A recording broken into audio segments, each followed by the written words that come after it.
tauhid bisa kita bagi untuk memudahkan pembelajaran.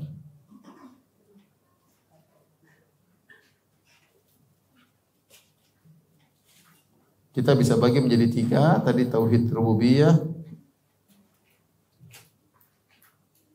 kemudian tauhid uluhiyah atau tauhid asma sifat. Kemudian apa Ibu? Tauhid uluhiyah. Tauhid uluhiyah. Kenapa kita perlu bagi? Ya, mungkin orang mau tanya, Ustaz, kenapa kita perlu bagi? Kita bilang kalau tidak dibagi juga tidak jadi masalah. Ini cuma sekedar metode pembelajaran. Hanya saja kita membagi ini perlu karena ada kesalahan. Karena ada sebagian orang yang benar dalam sebagian nilai tauhid tapi salah dalam tauhid yang lain. Contohnya banyak ya.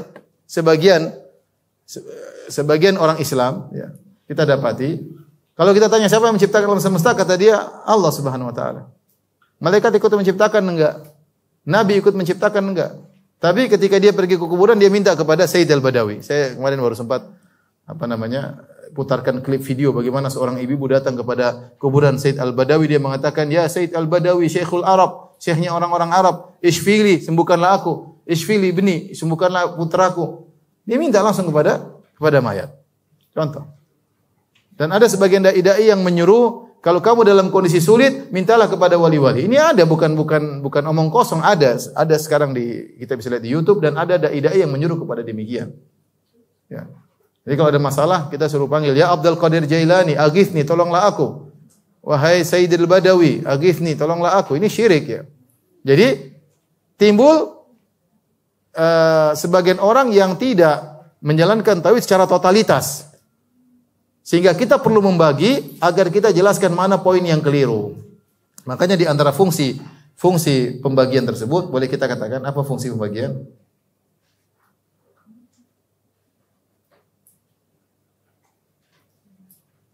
Di antaranya untuk mudah belajar, untuk mudah memahami secara totalitas. Memahami tauhid secara totalitas. Yang kedua, untuk mengetahui poin yang salah. Poin yang salah. Kenapa? Karena sebagian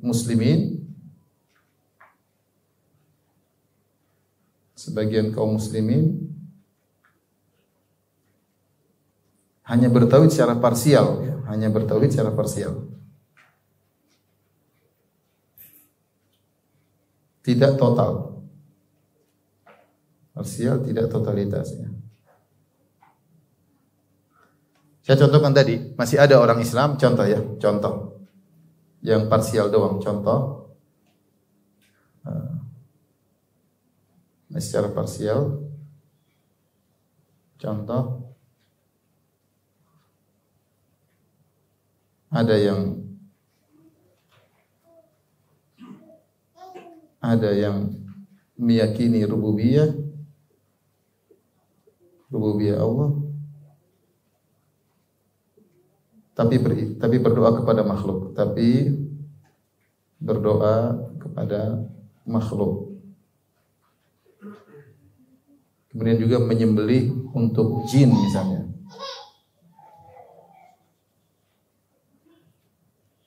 Contoh lagi, ada yang meyakini rububiyah Allah,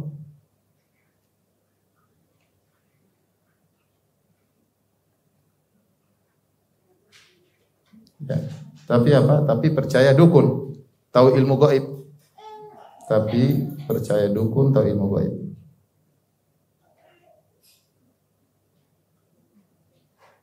Tapi saya ingin tanya sama ibu-ibu. Contoh yang pertama, ada orang kalau ditanya, siapa pencipta alam? Kata dia Allah. Apakah Rasulullah ikut mencipta? Jawabannya tidak. Abdul Qadir Jailani ikut mencipta? Jawabannya tidak. Malaikat Jibril tidak. Terus kenapa kamu berdoa kepada Abdul Qadir Jailani? Ya. Ini orang salahnya di mana? Di tauhid mana salahnya? Ibu-ibu? Dia benar di mana? Salahnya di mana? Benarnya di tauhid rububiyah. Salahnya di tauhid uluhiyah. Karena dia beribadah kepada selain Allah. Baik, yang contoh kedua, ada orang dia meyakini yang mencipta alam semesta hanyalah Allah. Tapi dia percaya sama dukun kalau dukun tahu masa depan. Dia benarnya di mana, salahnya di mana? Rububiyahnya benar atau salah? Benar. Salahnya di mana? Asma sifat atau uluhiyah? Asma sifat. Karena dia merasa ada makhluk yang punya ilmu sama seperti ilmunya Allah. Sama-sama tahu masa depan. Paham Ibu? Ya, jadi ini fungsi kenapa kita belajar pembagian tauhid. Bukan untuk main-main, enggak. Agar kita bisa totalitas. Agar kita tahu mana poin yang salah, yang masyarakat terjerumus dalam kesalahan tersebut. Kalau tidak dibagi seperti ini, sebagian orang menyangka dia sudah bertauhid. Saya sudah bertauhid, saya sudah la ilaha illallah 1000 kali tiap hari, tapi kamu nyembelih untuk jin. Enggak boleh. Tapi kamu minta-minta kepada mayat, enggak boleh. Ya. Jadi ini maksudnya. Tapi kamu meyakini Rasulullah tahu ilmu gaib, tahu ilmu lauhil mahfuz. Ketika ada seorang memuji Nabi SAW dengan berkata, wafina nabiyyun ya'lamu ma fil ghad. Dan di antara kami ada seorang nabi yang tahu masa depan, Rasulullah tegur. Rasulullah tidak tahu apa yang terjadi besok kecuali Allah kabarkan. Apalagi ada yang meyakini Rasulullah tahu ilmu lauhil mahfuz. Wa inna min ulumika ilmu lauhi wal qalami. Di antara ilmu wahai Muhammad adalah ilmu lauhil mahfuz. Ini enggak benar. Rasulullah SAW tidak tahu dalam Al-Quran. Qul law kuntu a'lamul ghaiba lastakthartu minal khair. Qul la amliku li nafsi naf'an wala dharran illa ma syaa Allah. Walau kuntu a'lamul ghaiba lastakthartu minal khair. Katakanlah wahai Muhammad dalam surat Al-A'raf kalau enggak salah 180 sekian 188 kalau enggak salah ya, kata Allah, "Qul la amliku li nafsi naf'an wala dharran illa ma syaa Allah." Katakanlah wahai Muhammad, aku tidak menguasai kemudaratan dan manfaat untuk diriku kecuali dengan izin Allah. Walau kuntu alamul ghaiba, kalau aku tahu ilmu gaib, lastakthartu minal khair, aku akan perbanyak kebaikan. Wa ma masani yasu, dan aku tidak akan ditimpa dengan keburukan kalau aku tahu ilmu gaib. Tapi Nabi tidak tahu. Ya. Maksud saya, ini jadi pembagian ini karena kita akan dapati orang-orang yang protes, apa itu salafi bagi tauhid menjadi 3. Bilang kita enggak usah bagi, enggak apa-apa kok. Ini cuma metode belajar. Kamu tidak bagi-bagi enggak ada masalah. Yang penting kamu jangan syirik, intinya di situ.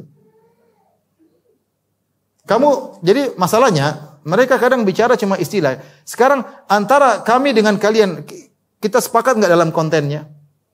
Kita tanya sama mereka, kamu yakin enggak ada pencipta selain Allah? Mereka bilang tidak ada. Adakah yang mengatur alam semesta selain Allah? Mereka bilang tidak ada. Adakah yang memiliki alam semesta selain Allah? Jawaban mereka tidak ada. Nah, kita namanya tauhid rububiyah. Paham? Kamu enggak masalah, enggak usah dibagi. Tapi kami namakan itu namanya tauhid apa? Rububiyah. Apakah kamu yakin ada yang boleh disembah selain Allah? Kata dia enggak ada. Ya sudah, kami namakan dengan tauhid apa? Uluhiyah. Apakah kamu yakin ada orang yang sifatnya sama dengan Tuhan? Mereka bilang tidak ada. Yaitu namanya tauhid asma wa sifat. Kamu enggak bagi enggak apa-apa, yang penting jangan salah. Paham? Ada orang tahu bahasa Arab, contohnya di Madinah banyak orang tahu bahasa Arab, tidak tahu bahwasanya kata dibagi menjadi 3. Ada isim, ada huruf, ada fi'il. Ini yang tahu siapa? Yang belajar tahu ada fi'il, ada isim, apa ada huruf. Ada seorang dia bisa ngomong Arab tanpa tahu seperti itu. Ada masalah, yang penting ngomongnya benar. Nah, banyak orang tua kita tidak tahu pembagian ini, tapi tauhidnya benar. Dia tidak pernah minta-minta sama mayat. Dia tawakal kepada Allah. Enggak perlu, ini cuma sekedar pembelajaran agar kita tidak terjatuh dalam kesalahan.